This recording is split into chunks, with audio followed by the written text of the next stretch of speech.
ইন্দ্ৰিয় সুখ বিষয় ভোগৰ কাৰণে ভগৱানক প্ৰাৰ্থনা কৰে। ঈশ্বৰে নকৰক, আপোনালোকৰ ইয়াত আছে বুলি মই ভবা নাই দেই। মই উদাহৰণে দিছোঁ। যিখন সমাজত, যিবোৰ সমাজত কানিয়া ভঙুৱা মদপী মানুহ থাকে, তেওঁলোকে ৰাতিপুৱা শুই উঠিয়ে হাত দুখন তেওঁ থকা ঠাইলৈ নি কয়, প্ৰভু এচিলিম খোৱাবা। ভঙুৱাই কয় দেই, প্ৰভু এচিলিম খোৱাবাই আৰু। মদপীয়ে ক'ব, প্ৰভু এগিলাচ খোৱাবাই আৰু। ভগৱানে কৈছে, হ'ব হ'ব, তই ৰাতিপুৱাই দৰখাস্ত দিলি যেতিয়া মই অনুমোদন দি দিছোঁ। তই ভাতেই খাব নাপাবি, তোক এচিলিম খুৱামি।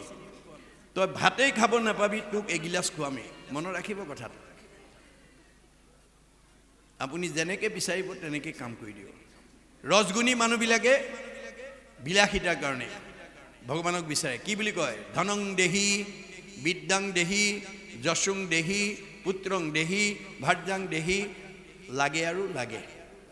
ভগৱানে কৈছে, হ'ব তই বিচাৰিছ, মই দি থাকিম, কিন্তু তই এই সংসাৰ চক্ৰতে ঘূৰি থাকিবি। পুনৰপি জনম, তই এইবিলাকৰ মোহ এৰি মোৰ ওচৰলৈ যাব নোৱাৰিবি। যাৰ কাৰণে মহাভাৰতৰ যুদ্ধৰ পিছত কৃষ্ণই যেতিয়া দ্বাৰকালৈ যাব ওলাইছিল, চবৰে ওচৰত বিদায় লৈছিল। শেষ বিদায়টো পেহীয়েকৰ ওচৰত ল'ব গৈছিল আৰু কৈছিল, পেহীদেউ তোমালোকৰ কৰিবলগীয়াখিনি মই কৰি দিলোঁ। কৌৰৱক নিধন কৰিলোঁ, পাণ্ডৱক জয়লাভ কৰিলোঁ, যুধিষ্ঠিৰক ৰজা পাতি দিলোঁ। এতিয়া তোমালোকে সুখে সন্তোষে থাকা। মোৰ দ্বাৰকাত পৰিয়ালবৰ্গৰ মাজত অৰ্থন্তৰ হৈছে, মই তালৈকে যাব ওলাইছোঁ আৰু যোৱাৰ আগতে মই তোমাক কিবা এটা দি যাওঁ বুলি ভাবিছোঁ। পেহীদেউ কি লাগে কোৱা। স্বয়ং বৈকুণ্ঠপতি কৃষ্ণই আপোনাৰ মোৰ নিচিনা মানুহক যদি ক'লেহিহেঁতেন কি লাগে কোৱা, আমি বাৰু সোধাইমনে? আমাৰ যিমান অভাৱ অভিযোগ আছে চব আদায় কৰি ল'লোহেঁতেন। কিন্তু কুন্তীয়ে কি বুলি ক'লে? হে কৃষ্ণ কৃষ্ণ বাপকৰ প্ৰণিপাত, পৰম ঈশ্বৰ তুমি জানিলো সাক্ষাৎ। বোপা কৃষ্ণ, তোমাৰ কৰ্মৰ পৰা জানিছোঁ তুমি সাধাৰণ ল'ৰা নহয়, তুমি ঈশ্বৰ কৃষ্ণ। নানা বিপদত পুত্ৰ সমেৱা ৰাখি, চটকে শিশুক যেন ঢাকি ৰাখে পাখি। চৰাইয়ে যেনেকৈ ডেউকাৰ আগত পোৱালি ৰাখে, তুমিও মোৰ এই ল'ৰাকেইটা তেনেকৈ ৰক্ষণাবেক্ষণ দিলা। আজি দ্বাৰকালৈ যাব ওলাইছা, যোৱা, আৰু যোৱাৰ আগতে তুমি মোক কিবা এটা দিওঁ বুলি ভাবিছা। যদি কৃষ্ণ মোক দিব খুজিছা, মোক সেই বস্তু দিয়া। কি? সেহি সেহি আপদ আমাৰ ভীমত, তোমাক দেখিবে পাওঁ যিটো আপদত। মোৰ পৰিয়ালত বিপদ আপদ এটা দি থৈ যোৱা। বিপদ আপদ এটা হ'লেই যাতে তোমালৈ মনত পৰে। কৃষ্ণই ক'লে, ধন ধান টকা পইচা গাড়ী মটৰ পকা ঘৰ দুৱাৰ দিলে গণ্ডগোল লাগিব নেকি? চিৰি ভৈলে ভুলে মন কৰে না কাম, সম্পদত নপৰে লৈ বাকত বনাম। তুমি যদি ধনে ধানে টকাই পইচা গাড়ীয়ে মটৰে পকা ঘৰ দুৱাৰে সচ্ছল কৰি দিয়া, লগত নিব নোৱাৰা সম্পত্তিৰ মোহত যেতিয়া মোৰ মনটো সোমাই যাব, তেতিয়া মই নামঘৰলৈ যাবলৈ, ভকতৰ সংগলৈ যাবলৈ, ঈশ্বৰৰ কথা শুনিবলৈ মোৰ সময় নহ'ব। যিটো ঐশ্বৰ্যক পালে তোমাক পাহৰে, এতেকে তাহাক নবাঞ্চয় সাধনৰে। গতিকে সন্ত মহন্ত ভক্তই ভগৱন্তৰ পৰা এই লগত নিব নোৱাৰা ধন সম্পত্তি নিবিচাৰে। আৰু যদি দিব খুজিছা, সেই সম্পত্তি দিয়া। কি? গংগা নদীখন সাগৰৰ অভিমুখে গৈ থাকোঁতে বাটত বহুত জাজিয়ে বাধা দিয়ে। জাজিৰ বাধা নাপাই মানে অতিক্ৰমী যেনেকৈ সাগৰ মহাসাগৰত পৰেগৈ, ময়ো ল'ৰাকেইটা বুকত বান্ধি সংসাৰ যাত্ৰাত গতি কৰোঁতে বহুত বাধা বিঘিনি আহিব পাৰে। বাধা বিঘিনি আহিলেও যাতে মই তোমালৈ নাপাহৰোঁ, সেই সম্পত্তি দিয়া। যেন জাজি গংগাক নিৰোধ কৰে যদি, সাগৰত পৰয় তথাপি দেৱ নদী। সেইমতে বিঘিনিকো নগনি মোৰ মন, সদায়ে স্মৰোক মাত্ৰ তোমাৰ চৰণ। গতিকে সকলো বিপদ বিঘিনি আহিলেও যাতে তোমালৈ মনত পৰে, এই সম্পত্তি মোক দিয়া। ক'ব লগা বহুত আছিল, ভাষাৰ অভাৱ, বিদায়ৰ সময়। একো কহিবাক মই নপাৰোঁ সম্প্ৰতি, যেই লাগে কৰা দেৱ অগতিৰ অগতি। তুমি সকলোৰে অন্তৰৰ কথা জানা, তুমি অগতিৰ গতিদাতা। গতিকে মোৰ মনৰ কথা বুজি যি কৰিলে ভাল হয় তাকেই কৰা। কুন্তীৰ এই ভক্তি ভাৱে যাব খোজা কৃষ্ণক বান্ধি ৰাখিলে আৰু কি বুলি ক'লে? তেনেহ'লে পেহীদেউ নাযাওঁৱেই আৰু দিয়া। নাযায়বোৰ দ্বাৰকা বুলি পালতিলা হৰি, দুনাই গৃহে পখিলা কুন্তীক আগ কৰি। গতিকে কুন্তীৰ ভক্তি ভাৱে কৃষ্ণক বান্ধি ৰাখিলে, যাব নোৱাৰা। গতিকে আমাৰ শাস্ত্ৰত কৈছে যদ্যপি অজিত তুমি তিনিও জগতে তথাপি তোমাকো জিনে সেহিষে ভকতে ভগৱন্ত যদিও স্বৰ্গমধ্য পাতলত অজেয় কোনেও জয় কৰিব নোৱাৰে কিন্তু ভকতে বান্ধি ৰাখে যশোদাই বান্ধি ৰাখিছে কুন্তীয়ে উভতাই আনিছে এয়া আমাৰ ভক্তিৰ মহিমা এই আদৰ্শৰে আমি যাতে নিজৰ লগতে আমাৰ পৰিয়ালবৰ্গ আমাৰ সমাজখনক যাতে আমি আগুৱাই নিব পাৰোঁ তাৰ কাৰণে আপোনালোকে যত্ন কৰিলেই আমাৰ আৰ্থিক উপাৰ্জনৰ সাৰ্থকতা হ'ব আজি আপোনালোকে 5 দিনীয়া কাৰ্যসূচী সম্পন্ন কৰিবৰ কাৰণে সামৰ্থ্য অনুসৰি কোনোবাই 10,000 কোনোবাই 5,000 কোনোবাই 2,000 কোনোবাই চাহ জলপান কোনোবাই অন্ন আদি দিছে দেখাত খৰচ হৈছে আসলতে জমা হৈছে আমাৰ ভাগৱতত কৈছে অৰ্থ আৰ্জি 12 কিঞ্চিত একো নাহি ফল যদি নভজয় হৰি চৰণ কমল আমি ধন উপাৰ্জন কৰি যদি ঈশ্বৰৰ কামত ব্যৱহাৰ কৰিব নোৱাৰো আমাৰ ধনৰ কোনো মূল্য নাই কিয় দুখ কৰি ধন ধান আৰ্জা যত মানে কৃষ্ণে এৰে যদি তাকো খাইবে আনে আপুনি ব্যৱসায় বাণিজ্য কৰি চাকৰি কৰি বহুত ধন উপাৰ্জন কৰি বেংকত ফিক্সড ডিপজিট কৰি থব পাৰিব কিন্তু যিদিনাখন আমাৰ দেহৰ পৰা কৃষ্ণ ওলাই যাব মোৰ ফিক্সড ডিপজিটৰ ধনখিনি মই ভোগ কৰিবলৈ নাপাওঁ কোনে কৰিব নমিনিয়ে কৰিব সেইকাৰণে গুৰুজনে কৈছে নিজ হস্তে অৰ্জিত যি উক জগন্নাথ কিছু ব্যয় কৰি উক হৰিৰ সেৱাত তুমি জীয়াই থাকোঁতে এই দুখন হাতেৰে যি উপাৰ্জন কৰিছা তাৰ কিবা এটা অংশ মোৰ কামত দিল খুচিকে দিবা জীৱা কিছু আছে ধন তেজাত আৰু মোহ মন কিছু ব্যয় কৰা হৰি অৰ্থে মই যিটো দিছোঁ তাতে মোহগ্ৰস্ত হৈ নাথাকিবা মোৰ কামত কিবা এটা দিবা তেতিয়া কি হ'ব তেবেখে ভকতি বাঢ়ে মাধৱত প্ৰেম চৰে তেবে ধন নাযায় তাৰ অব্যৰ্থে আজি 5 দিনীয়া কাৰ্যসূচী সম্পন্ন কৰিবৰ কাৰণে আপোনালোকে যি দান বৰঙণি দিছে এয়া দেখাত খৰচ হৈছে আসলতে জমা হৈছে কেনেকৈ এক গুণ লগাইলে অনন্ত গুণ হয় নাজানি মুগুদ হবে ধন সাঞ্চিত হয় আমাৰ বহুত মানুহে এনেকুৱা কামলৈ দান বৰঙণি দিবলৈ টান পায় ফলত কি হয় ভগৱানে কৈছে হাকত নেখাই লোন পিটিকাত যাব 3 গুণ কোনোবাই যদি মোৰ কামত দিব নোখোজে মই তাক 3 গুণ বেয়া কামত খৰচ কৰাই দিম কেনেকৈ ধন সাঞ্চি যিটো বিষ্ণু বৈষ্ণৱক নেদৈ গৃহাগত ভৈলে তাক নাই বুলি খেদৈ মাধৱৰ নামলৈয়া বৈষ্ণৱ বোলাৱে হেনয় জনক দণ্ড দিয়ন্ত মাধৱে ভগৱানে দিয়া ধন থাকি যদি ভগৱানৰ কামত বিচাৰি গ'লে কোনোবাই নিদিয়ে ভগৱানে কৈছে তেওঁ বৈষ্ণৱেই হওক বা অবৈষ্ণৱেই হওক মই তেওঁক দণ্ড দিমেই তেওঁক শাস্তি দিমেই মই ভগৱানে কৈছে মনত ৰাখিব এতিয়া আদৰণি সমিতিৰ সদস্য বা সভাপতি সম্পাদকে জানিব কোনে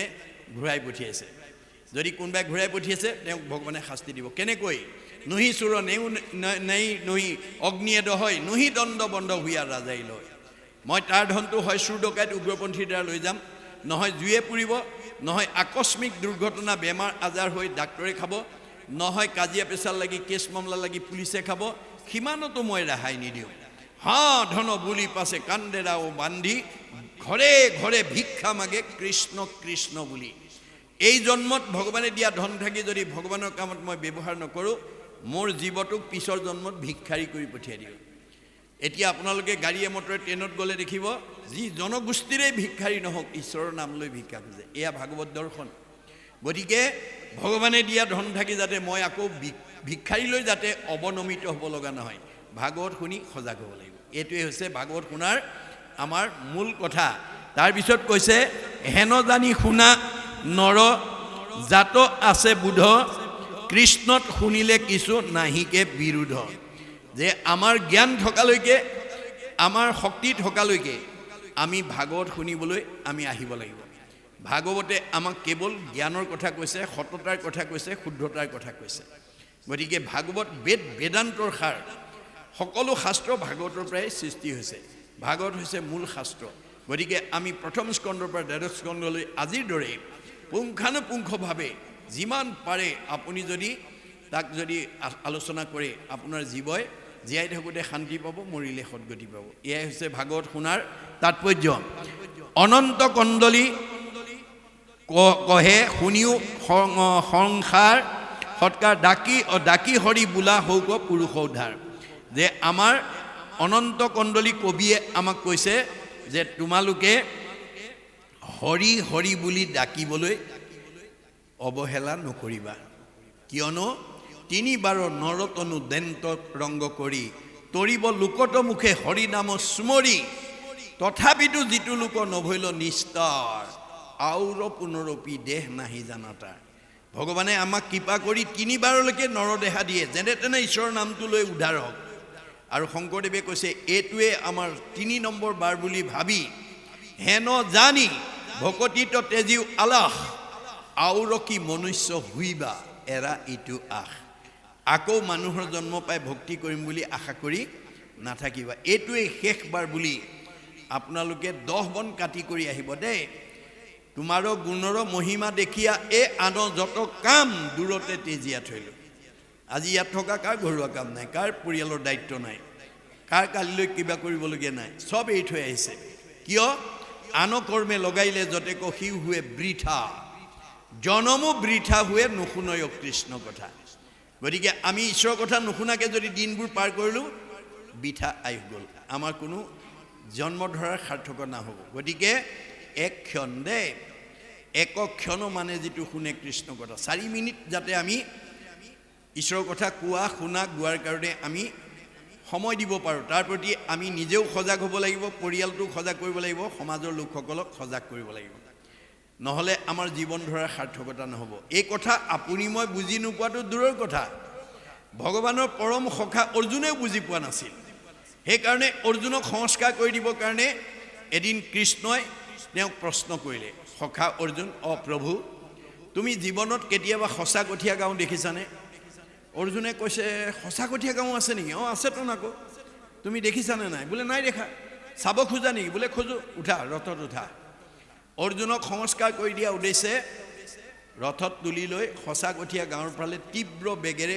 ৰথ এৰি দিছে কিছু দূৰ যোৱাৰ পিছতেই সঠাসঠীয়া গাঁৱৰ পৰা এজন আলৰ বুঢ়াই হাতত লাখুটি লৈ থৰক বৰককৈ আহি আছে কৃষ্ণই অৰ্জুনক কৈছে সেই বৃদ্ধগৰাকী দেখিছানে বোলে দেখিছোঁ সেইজনেই সঁচা কঠীয়া গাঁৱৰ আচল বৃদ্ধ ইমান বুঢ়া বয়সত হাতত লাখুটি লৈ থৰক বৰককৈ তেওঁ কোনফালে আহিছে সুধিবা বোলে ওচৰ পালে ৰথ ৰাখি দিবা মই ৰাখি দিম বুঢ়া ওচৰ পোৱাৰ লগে লগে ৰথ ৰাখি দিলে লগে লগে অৰ্জুনক ক'লে সুধাচোন কৈছে ককা বোপা তুমি ইমান বৃদ্ধ বয়সত হাতত লাখুটি লৈ থৰক বৰককৈ কোনফালে যোৱা বোপা মই সাধুৰ সংগলৈ যাওঁ সাধুৰ সংগলৈ বোলে হয় কৃষ্ণই কৈছে বয়স কিমান হৈছে সুধাচোন ককা আপোনাৰ বাৰু বয়স কিমান হৈছে বোপা সঁচা কথা ক'বলৈ গ'লে মোৰ বয়স মাত্ৰ 5 বছৰ অৰ্জুনে ৰথৰ ওপৰতে জঁপিয়াই উঠিলে হেৰা সখা এইজনে নেকি সঁচা কঠীয়া গাঁৱৰ আচল বুঢ়াজন দেখোঁতেই শীতল পিঠিতে কায় দেখাতে এওঁ 80-85 বছৰৰ বুঢ়া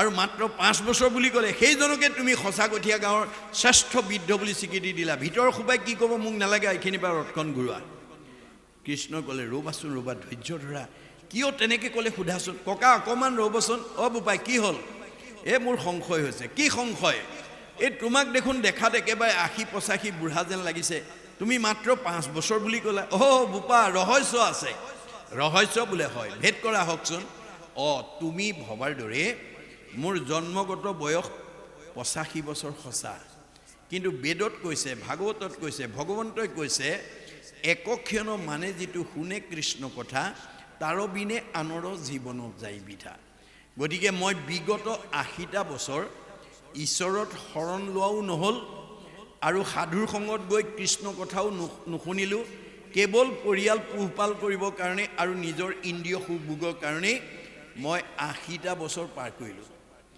এটা মোৰ বৃথা আয়ুস গ'ল ভগৱন্তৰ শৰণ লৈ সাধুৰ সংগত গৈ কৃষ্ণ কথা শুনা মোৰ মাত্ৰ 5 বছৰ হৈছে এই সঁচা হিচাপটোহে মই তোমাক দিছোঁ তেতিয়া অৰ্জুনৰ দিব্য চক্ষু মুকল খাই ভগৱানে আমাৰ আয়ুসটো আচলতে কোন দিনাৰ পৰা নিৰ্ণয় কৰে আমাৰ মাধৱদেৱে ঘোষাত লিখিছে হৰিপদ সেৱা নকৰে নিমিত্তে মায়ায়ে বান্ধি ফুৰাৱে তাৱত মায়াক নকৰে ৰহিত শৰণ নলৱে যাৱে আমি মানুহৰ জন্ম পাই যেতিয়ালৈকে ঈশ্বৰত শৰণ নলম তেতিয়ালৈকে আমাৰ বৃথা আহি যাব আমাৰ জীৱন চক্ৰ ঘূৰি থাকিব লাগিব এই তথ্য আমাক দিছে এইখিনি যাতে আমি উঠি অহা প্ৰজন্মক সমাজখনক পৰিয়ালবৰ্গক ভাগৱতৰ এই নীতি আদৰ্শৰে আমি যাতে আগুৱাই নিব পাৰোঁ তাৰ কাৰণে আমাৰ যত্ন